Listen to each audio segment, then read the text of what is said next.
My name's Ethan. I'm 35 years old. I work as an engineer and team manager at a mid-sized software company in downtown Chicago. Nothing flashy, just solid, honest work. I've been with the same company almost a decade. I lead a small group of developers, handle system planning, and keep things running on schedule. My wife, Amanda, is 33.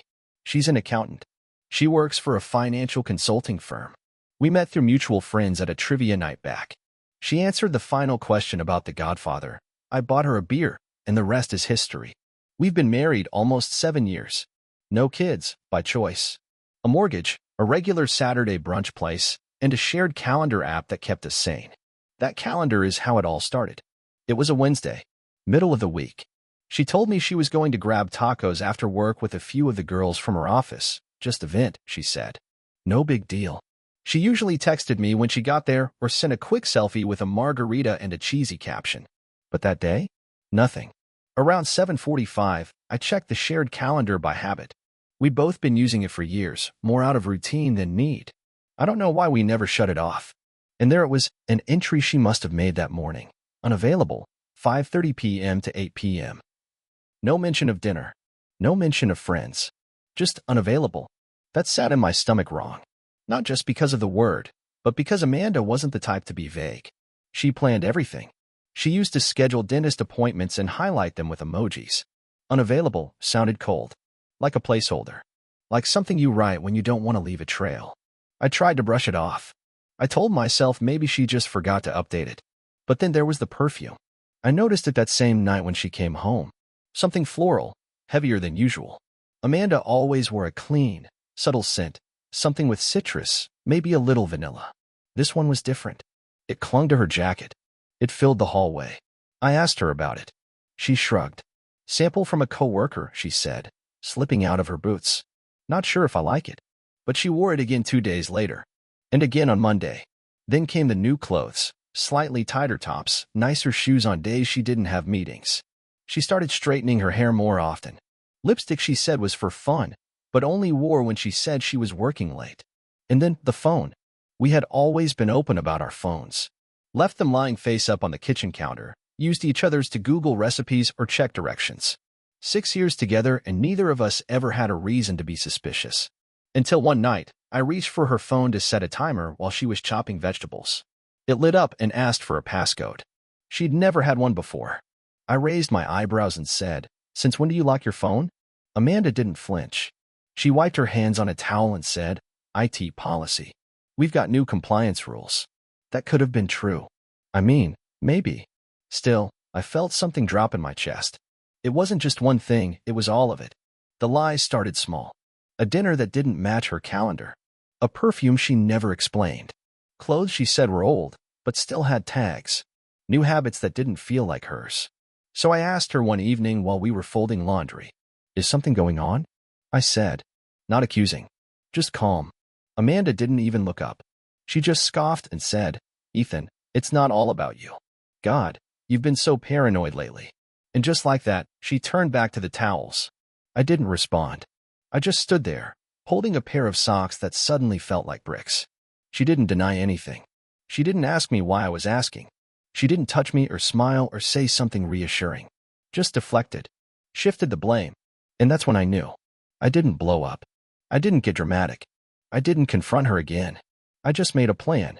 2 days after Amanda told me I was being paranoid, I left work early and took an Uber downtown. I didn't really have a plan. Hunch that wasn't letting go.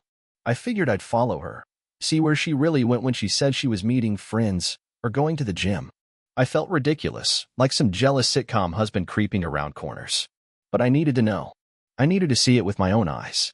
Her office, big glass front, always packed around 5 o'clock. I knew she usually left around 5:15. I waited in the back seat of the Uber a block down with the window cracked, sipping a lukewarm coffee I didn't even want. At 5:17, I spotted her car, our gray CRV, pulling out of the garage. I told the driver to follow her. He raised an eyebrow but didn't ask questions. I gave him a cash tip later. We followed her west, through traffic, past the park, toward the river. She turned into a parking structure attached to a high-rise building I didn't recognize. Shiny black glass, gold trim around the revolving doors, The kind of place with valet spots and no posted pricing. Definitely not a taco joint. She stayed for about an hour and 45 minutes. I know because I sat in the alley across the street, watching the entrance and checking the time every 10 minutes like I was timing laps. She came out alone, looking relaxed, hair a little out of place, but smiling as she unlocked her car. She didn't notice me. I stayed low, told myself maybe she was meeting a friend who lived there. Maybe she was borrowing something, dropping something off, helping someone move. That lie worked until the next time. 2 days later, I followed her again. Same time, same building. She stayed even longer this time. Left wearing the same outfit, but her lipstick was smudged, and she didn't look relaxed, she looked floaty, like her mind was somewhere else entirely. Then again the following week. Third visit. Same building. Same pattern. That's when I stopped hoping for explanations. On the third time, I made a decision. I wasn't going to sit outside like a ghost anymore. I was going in.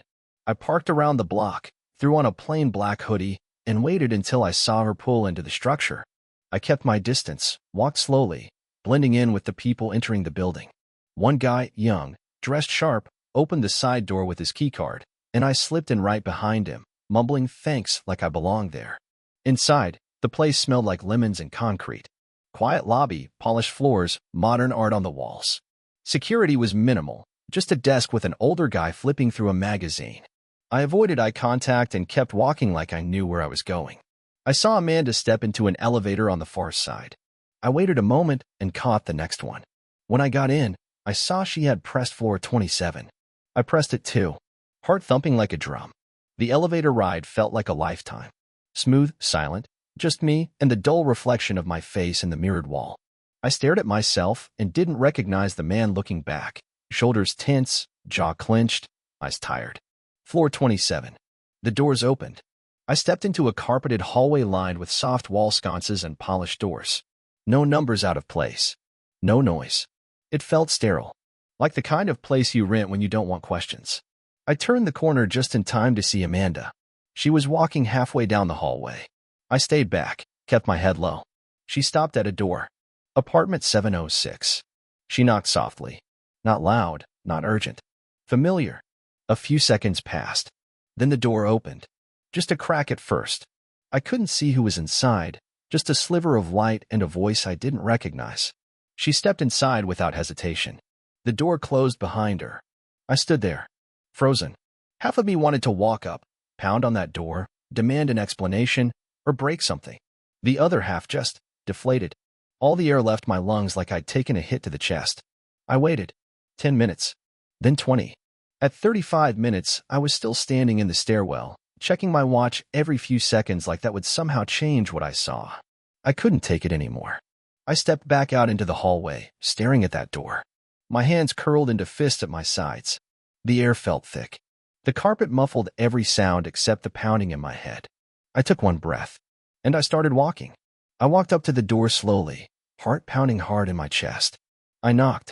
No answer. I waited a few seconds, listening. Still nothing. I knocked again, louder this time. I thought I heard movement inside, maybe a whisper or the creak of the couch springs, but no footsteps, no one coming to the door. That's when something broke in me. Not anger, not violence. Just this quiet, cold certainty that whatever I was about to see was already true. That I didn't need to kick the door in, but I was going to anyway. I lifted my boot and gave it one short, sharp push. Not enough to break anything. Just enough to test the latch. It gave way. The door swung open a few inches, then bounced slowly as it hit the wall. I stepped inside. What hit me first wasn't the sight. It was the sound. Jazz. Of course it was jazz. That kind of smooth, lazy saxophone you hear in hotel lounges or cocktail bars. Playing from a Bluetooth speaker on a side table, like someone had planned a perfect little evening. And the wine, 2 half-full glasses sat on the coffee table next to a bowl of strawberries and a folded linen napkin. And there, on the couch, was Amanda. Not a stitch of clothing. Curled up in the arm of the sofa like it was her own living room. Next to her, a man, shirtless, grinning, the kind of guy with the body of a personal trainer and the face of someone who knows it. He froze mid-sentence as I stepped into the doorway. Amanda screamed. He looked at me like I was some delivery guy who had walked into the wrong room. Mouth half open, eyes wide. Amanda scrambled to cover herself with a throw blanket that was already too late to matter. I just stood there. I didn't say anything at first. I let them feel the weight of it. You want to explain? I asked, my voice low. The guy stood up slowly, hands open in some weird peace gesture. Hey, man, he said, like we were old college buddies who'd bumped into each other at the gym. I don't remember making a fist. I don't remember thinking about it. I just moved. My knuckles connected clean with the underside of his chin. It wasn't theatrical. No wind-up, no dramatic swing. Just a clean punch. He stumbled backward onto the couch, knocking over one of the wine glasses. It shattered on the rug. He didn't get back up. Just sat there blinking like someone had cut the power to his brain. Amanda burst into tears. She stood, wrapping the blanket around herself like it was armor, mascara running, chest heaving. Ethan, please, it's not what you think. I looked at her. Really looked at her. Her hair was a mess. Her face flushed. Her necklace, the one I gave her for our 4th anniversary, was still around her neck. She hadn't even taken it off. It's exactly what I think, I said. She reached out a hand toward me like she could reel the moment back, but I stepped away. I turned, walked out the door without slamming it. Quiet. Measured. I could still hear her sobbing behind me as I headed to the elevator. I didn't look back. The hallway felt longer this time, like it had doubled in length. When the elevator arrived, I stepped inside and pressed the button for the ground floor. The mirrored walls reflected my face, and for the first time in a long time, I didn't recognize it. My mouth was a hard line. My eyes were glassy but dry. I didn't look broken. I didn't look enraged. I looked done. I walked out of the building into the cold evening air. It hit my face like a bucket of ice water. I stood there for a few seconds, just breathing. Everything after that was quiet. When I got home, the porch light was still on. The house was exactly how I'd left it that morning, clean, quiet, ours. But it didn't feel like mine anymore. Nothing did. First thing I did was sit at the kitchen table, open my laptop, and log into our joint accounts. We had everything connected, checking, savings, emergency fund. I knew all the logins. So did she. I had set most of them up myself. I transferred every dollar into a personal account I'd opened years ago but never used. Something in me must have always known it might be needed. I left $27.12 behind. Not out of spite, just enough to make sure the account didn't automatically close. Then I opened the credit card dashboard and removed her card as an authorized user. It took maybe 90 seconds. Just a couple of clicks and she was cut off. I was still shaking. My hands weren't trembling wildly or anything dramatic. But there was a tightness in my arms, a low buzzing under my skin that wouldn't stop. I stood up, walked to the fridge, and grabbed a beer. I drank half of it in one go and finally started to feel like I was back inside my own body. Then I called the locksmith. It was about 8:40 p.m. when he picked up. Local guy. I told him I needed a full rekey. Front, back, garage, everything. I told him, but it was urgent. He said he could be there in 20 to 30 minutes. While I waited, I sat on the porch. Just me, the beer, and the sound of cicadas starting up in the trees. My neighbors were quiet. One house had their TV turned up too loud. I could hear some laugh track echoing faintly across the lawn.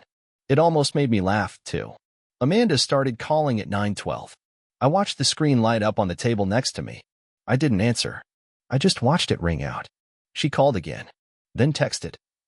Hey, my Uber got declined? Another one, less than a minute later. What's going on? Then, Ethan. Seriously. I didn't reply. I just finished my beer. The locksmith pulled into the driveway around 9:20. Middle-aged guy in a tan uniform shirt and clean jeans. He gave me a polite nod, didn't ask questions, just got to work. Changed every lock like it was nothing.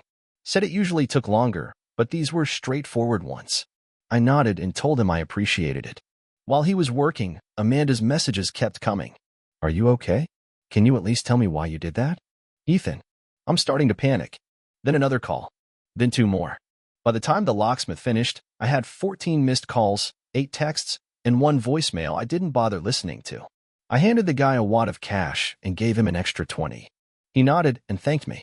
Drove off without a word. I sat back down on the porch. Opened another beer. Felt the night settle in around me. I thought about how easy it had been. Blocking the cards. Closing the accounts. Replacing the locks. It wasn't satisfying, not in the way I thought it might be. It was just clean. Final. Like tightening the lid on a box I never wanted to open again. Around 10:03, she sent one more text. I don't know what you think you saw, But can we please talk? That's when I typed out a reply. Just one line. Don't come home tonight. I didn't wait for her response. I didn't sit there wondering how she'd take it. I turned my phone face down and leaned back in the chair. And I just sat there. Not angry. Not triumphant. Just still. The next morning, I sat at my desk and drafted a short email to my supervisor. Subject: personal leave request. I didn't explain much. Just said something had come up, and I needed time away. A month, if possible. I offered to help onboard someone to cover my tasks remotely. I was fully prepared for a back and forth or at least a phone call. Didn't happen. 15 minutes later, I got a one-line response. Take what you need, Ethan. Let us know when you're ready. I've worked there almost a decade. I show up early, answer emails on weekends, hit every deadline. Maybe they sensed something in the message. Maybe they just respected the years I put in. Either way, I was free. I packed my things that same day. Just the essentials: clothes, my laptop, a few books I never had time to finish. I turned off my phone. Not silent mode. Not do not disturb. I powered it all the way down. No GPS, no notifications, no Amanda. Then I tossed it into the glove compartment and shut it like I was sealing away a piece of my old life. I drove north, past the city limits, and didn't stop until I reached Michigan. Found a little cabin just outside of Muskegon, a half-mile walk from the lake. It wasn't fancy. Wood-paneled walls, a rickety porch swing, a coffee maker that sounded like a tractor. But it had a bed, a fire pit, and a view of the water. That's all I needed. I slept more in those first 3 nights than I had in the past 6 months. 12 hours at a time. No alarms, no meetings, no lies waiting for me in the next room. Just the sound of waves and the occasional loon calling from across the lake. It was the first time I'd been alone and felt at peace with it. By the end of the week, I felt like I'd lost 100 pounds. But I wasn't ready to go back just yet. I drove south, cutting across Indiana, into Tennessee. No particular route. Just highways and winding roads and gas stations with old coffee and cracked tile floors. Liam lives near Chattanooga. We were roommates back in college, the kind of friends who could go years without talking and pick up like nothing changed. He opened the door in a band tee and bare feet and just said, "You look like hell.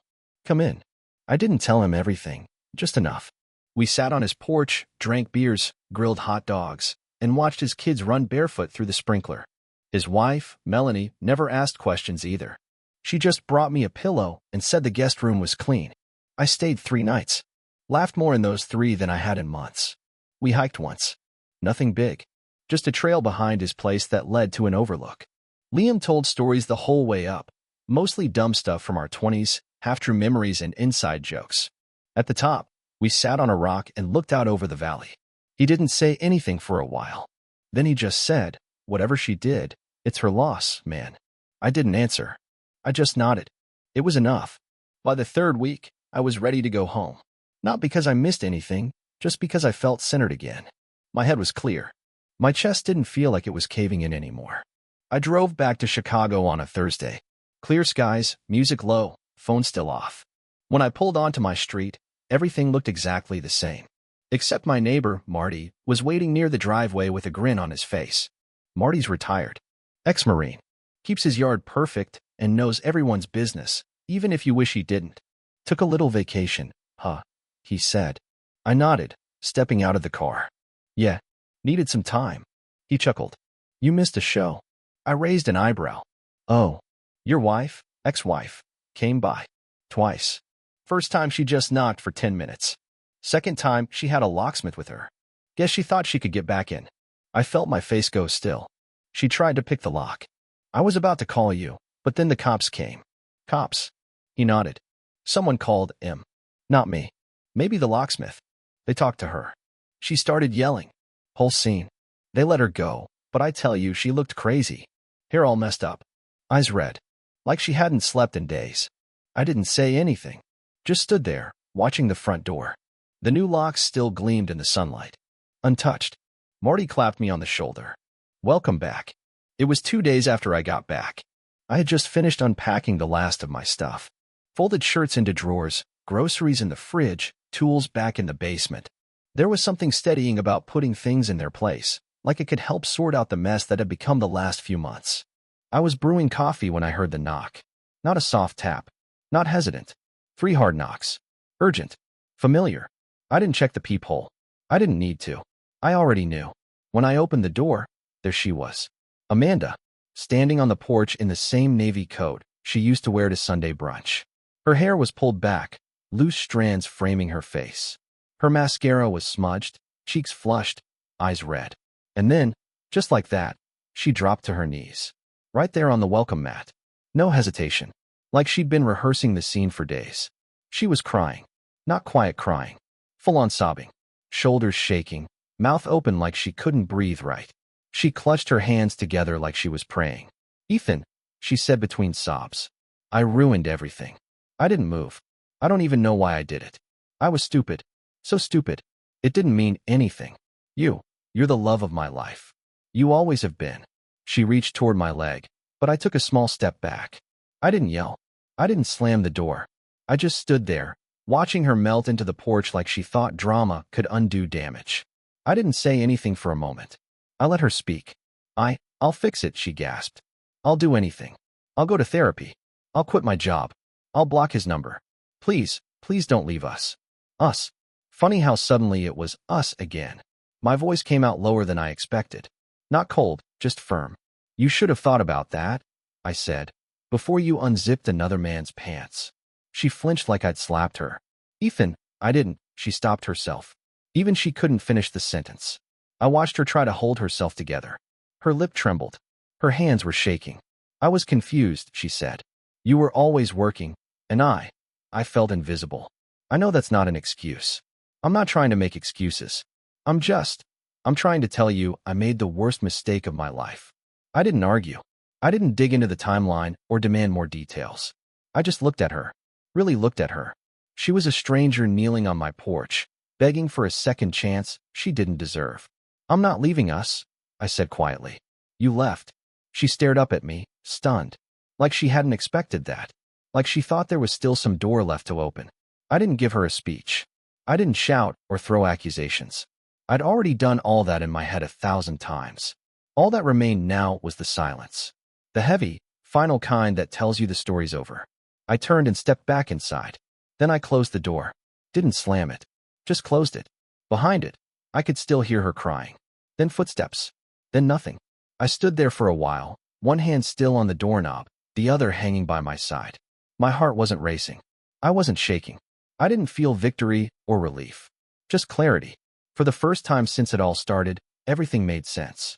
There are moments in life where the right thing isn't easy or dramatic. It's just necessary.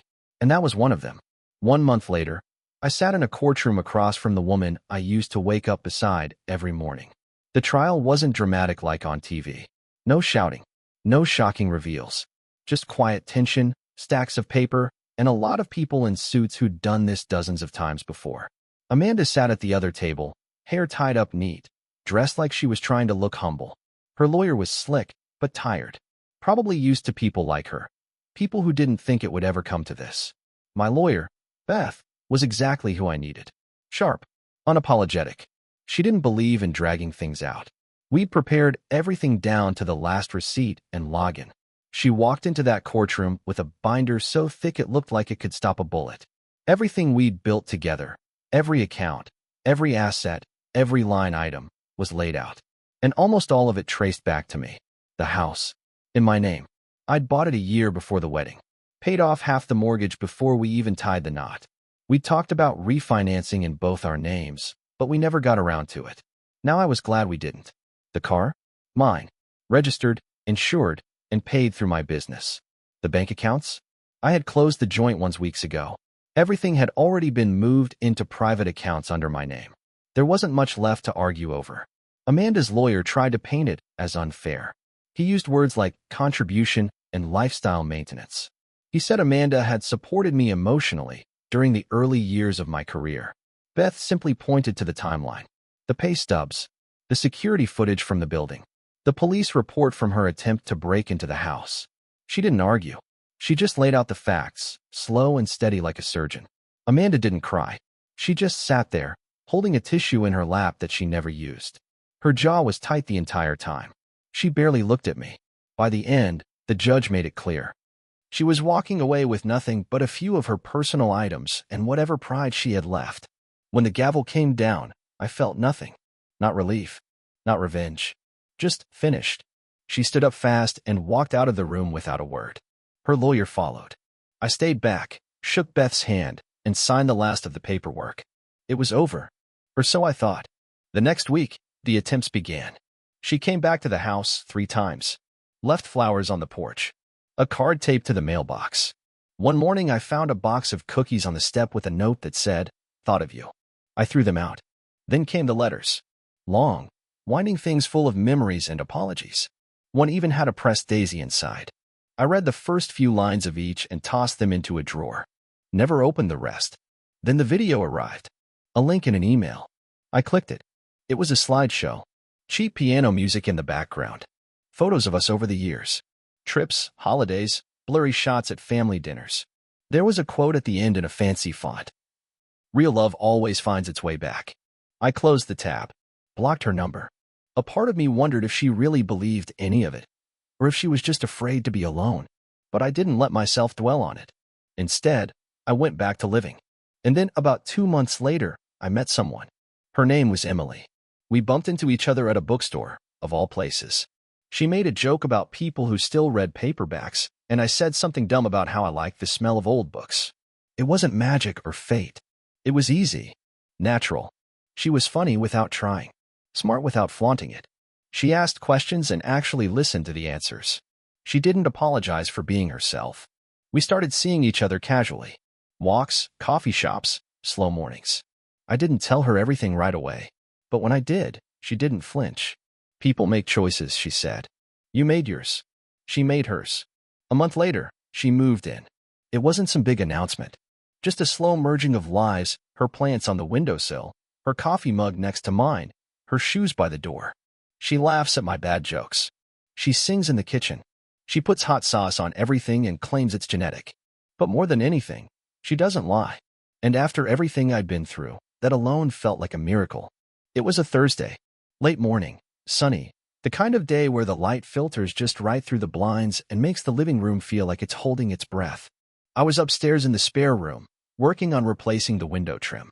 Emily was downstairs, barefoot, humming along to an old country song playing low through the kitchen speaker.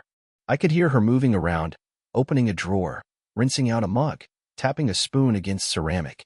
Simple sounds. Sounds that made the house feel alive again. Then the knock came. 3 knocks. Not urgent. Not hesitant. Just practiced. I didn't move. Didn't even look out the window. I knew. Emily paused the music. I heard her footsteps across the hardwood. Calm. No rush in her pace. She opened the front door. And then silence. Then the voice I hadn't heard in weeks. "Is he here?" "Amanda." Her voice was tight, fake sweet, like she'd spent the last 10 minutes in the car rehearsing it in the mirror. I stayed still. Tools in my hand, but not moving. I couldn't see the door from where I stood, but I could hear every word through the open stairwell. Emily didn't hesitate.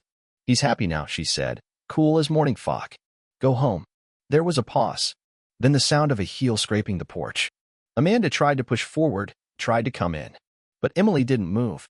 She braced herself in the doorway, one hand on the frame, the other resting on the handle like a queen guarding her castle. I could picture her perfectly, barefoot, steady, spine straight. Amanda's voice cracked as it rose. "He was my husband." Emily's reply was quiet. Firm. "Yes, he was." And that was it. Amanda didn't scream again. She didn't plead. She didn't cry. She just stood there. I finally stepped over to the window upstairs and looked down. She was still frozen on the porch, clutching her purse like it was going to fall apart in her hands. Her hair was messier than usual, like she'd been driving with the windows down trying to feel something. Emily hadn't closed the door yet. She just stood there, calm, watching. Amanda's eyes flicked upward, maybe catching a glimpse of me through the second-floor window. But I didn't move. I didn't wave. I didn't go down. Amanda took a slow step backward, then another. She turned without a word and walked down the front steps. Got in her car. Drove off. No screeching tires. No dramatic U-turn. Just silence. I stood there until the taillights disappeared down the block. The house was quiet again. Emily closed the door. A second later, the music clicked back on. And that, my friends, was the last time I ever saw her. No letters after that. No more calls. Life went on. Share your thoughts in the comments. Have you ever experienced a moment where a tiny detail, like the taco, unraveled everything? If you like the story, subscribe to the channel and give us a like.